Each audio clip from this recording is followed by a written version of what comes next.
जब ये लोग सामने से जाते हैं कि हम आपसे चर्चा करने के लिए आते हैं, जब उन लोगों को सीधे तौर पर कहते हैं ये गाड़ी मैं मुणा को चिबू जगर ओम को पे एकदम तीर धनुष चला दिए। उसी तरह से ही उससे काय बिरसा मुंडा की इतिहास में भी अगर आप देखते हैं, डुम्बारी बुरू के बगल में एक तिलाहबादी करके एक मैदान इलाका है, उस जगह पर जनसभा को संबोधित कर रहे थे। उसी घटना को डुम्बारी बुरू के दार्ज पर इतिहास में लिखा जाता है, इतिहास में बताया जाता है कि डुम्बारी बुरू पर बिरसा मुंडा लड़ाई लड़ा था। वास्तविकता में तिलाहबादी पर एक जनसभा संबोधित हो रही थी। हाँ दोस्तों, ईसाइयों के साथ आदिवासी हमेशा अपने जीवन की संघर्ष में हमेशा से साथ रहे हैं।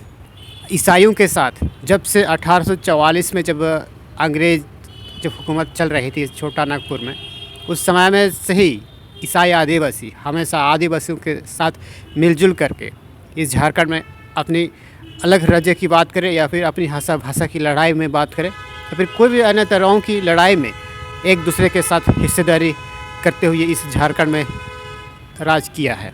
आज हम आप सबको इस कहानी के बारे में विस्तार से बताने वाले हैं कि आदिवासियों को हमेशा ईसाइयों के साथ अलग करने की प्रयास करते थे पिछले कई दशक में। ये कहानी आज हम आप सबको क्यों बता रहे हैं और आज हम आप सबसे ऐसा हम क्यों कह रहे हैं, क्योंकि 4 तारीख में आप सब जानते हैं आदिवासी एकता महारैली होने वाली है। और इससे पूर्व में जिस तरीक़ा से लोग बयानबाजी कर रहे हैं कि ईसाई आदिवासियों के बीच में जो विभिन्नताएँ फैलाने की प्रयास हो रही है, इनको ज़बरदस्त खींच करके अलग करने की प्रयास हो रही है, इससे हमें लग रहा है आप सबके सामने ये बातें करने की आवश्यकता है। नमस्कार, मेरा नाम है विश्राम, आप देख रहे हैं उभरता झारखंड। आदिवासी हमेशा से ही ईसाइयों के साथ, जो ईसाई धर्म मानने वाले लोगों के साथ हमेशा से कंधे मिलाकर कदम ताल करके इस झारखंड में राजपाट चलाया है।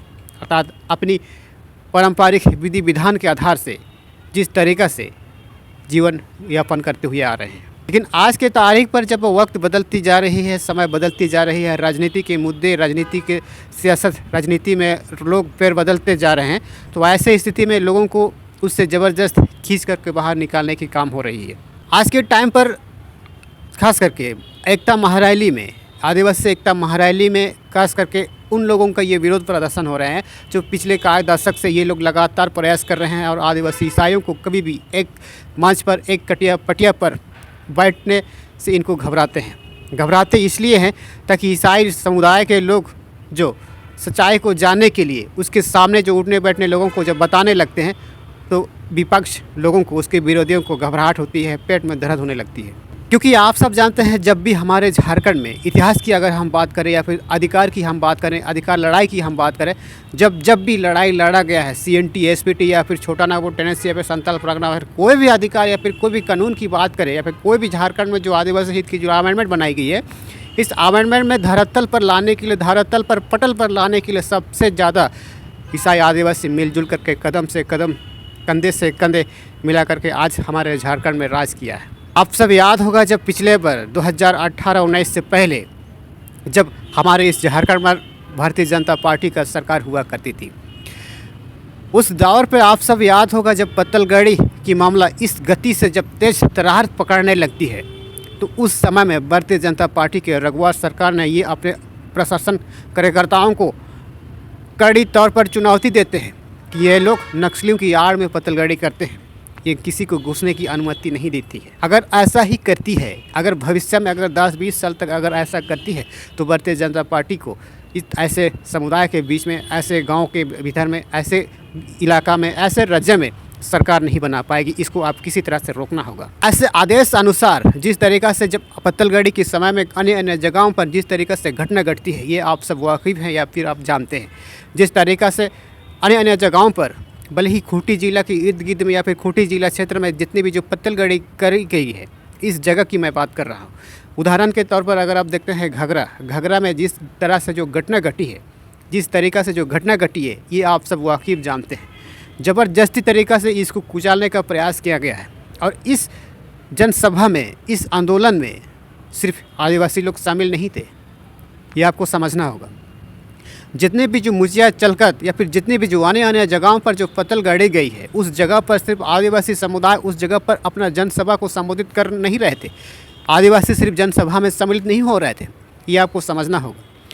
उसके पूर्व में अगर आप देखिएगा, जब हमारे उसी सरकार में, उसी रघुवर सरकार के जब सीएनटी एसपीटी की छेड़छाड़ करने के आरोप में लोग सैकड़ों से लेकर के खूंटी आने का काम किया गया था, आप सब जानते हैं। सैकड़ों हजारों लाखों की तादाद संख्या में जब सैकड़ों से लेकर के खूंटी जब आने के क्रम में खूंटी सैकड़ों चौक पर अब्राहम मुंडू का शहीद हो जाती है, आप सबको पता होगा। अब्राहम मुंडू का शहीद होना ये एक ईसाई परिवार का है।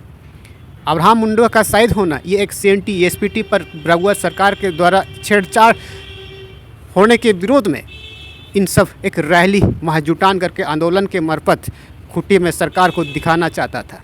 लेकिन रघुवर सरकार के इशारे पर उन सबको किसी तरह से रोक लगाने की अपील की गई थी। जब रोक लगाने की अपील की गई थी तो प्रशासन के द्वारा उस पर गोलियां चलाई जाती है। जब गोली चलाई जाती है तो अब्राहम मुंडा की उस स्थल पर, घटना स्थल पर उसकी मौत हो जाती है। आज आप साइको पे आप देख सकते हैं, उसकी पत्तल गाड़ी गई है जिसमें विस्तार रूप से अंकित किया गया, आप जाके आप देख सकते हैं।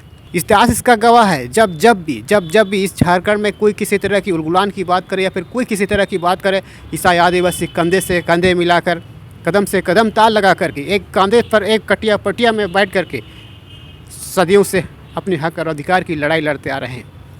इनसे विपक्ष को अपनी हजम नहीं होती है और पेट में गुदगुदी होने लगती है, क्योंकि इन सब के सामने संपर्क जाने से, इन सब के करीब आने से उनको घबराती इसलिए है क्योंकि जब सीएनटी एसपीटी जैसी तमाम चीज़ों पर जब छेड़छाड़ करते हैं तो आदिवासी एकजुट करते हैं, एक मुट्ठी, एक कटिया पटिया में एक बैठने का काम करते हैं। इससे विपक्ष के लोग घबरा जाते हैं और ऐसे चीज़ों को कुचलने के लिए ही उस वक्त में भारतीय जनता पार्टी की सरकार में प्रशासन को अपील की गई थी, प्रशासन से, कि आप किसी तरह से इसको दबाना होगा, किसी भी कीमत पर आप ऐसे देशद्रोही चीज़ों का करार करके आपको दबाना पड़ेगा। तत्पश्चात पत्तलगढ़ी की जो जिस तरीका से घटना घटी है, आप सब जानते हैं, फौरन इसको देशद्रोही करार देते हुए इसको फौरन दबा दिया गया है। और उस वक्त भी ईसाई आदिवासी जितने भी जो खूंटी इर्द गिर्द में जो भी लोग रहते हैं, सारे समुदाय के लोग एक कटिया, एक पटिया, एक जनसभा, एक मंच पर संबोधित करते हुए आपने देखा होगा। ये आज के तारीख में विपक्षों को चर्चा होने से घबराते हैं। उसी तरह से ही उससे काय बिरसा मुंडा की इतिहास में भी अगर आप देखते हैं, डुम्बारी बुरू के बगल में एक तिलाहबादी करके एक मैदान इलाका है, उस जगह पर जनसभा को संबोधित कर रहे थे। उसी घटना को डुम्बारी बुरू के दार्ज पर इतिहास में लिखा जाता है, इतिहास में बताया जाता है कि डुम्बारी बुरू पर बिरसा मुंडा लड़ाई लड़ा था।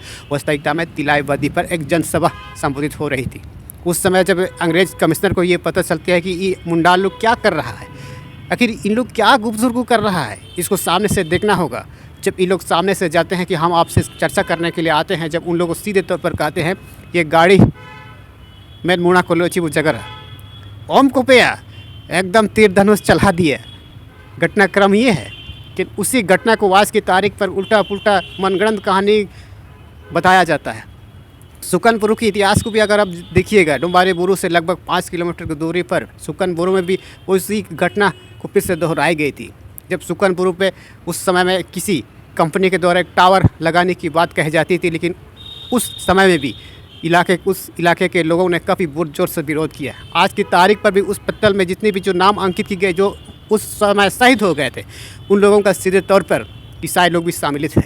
ये कई तरह की इतिहास गवाह बताती है, इतिहास गवाह देती है कि ईसाई समुदाय के लोग सदियों से एक दूसरे के साथ कंधे से कंधे मिलाकर, कदम ताल करते हुए झारखंड की हक और अधिकार के लिए लड़ाई लड़ा है। लेकिन आज के टाइम पर जो तथाकथित लोग ऐसे लोगों को गुमराह करने के लिए इस तरह की बातें कर रहे हैं, इसीलिए आप सबको समझने की आवश्यकता है, क्योंकि इतिहास गवाह है। पिछले कई दशक से ईसाई आदिवासी कदम से कदम मिलाकर एक कटिया पटिया में उठ बैठक करके अपने हक और अधिकार के लिए आज तक झारखंड के 25 साल 23 साल होने जा चुकी है।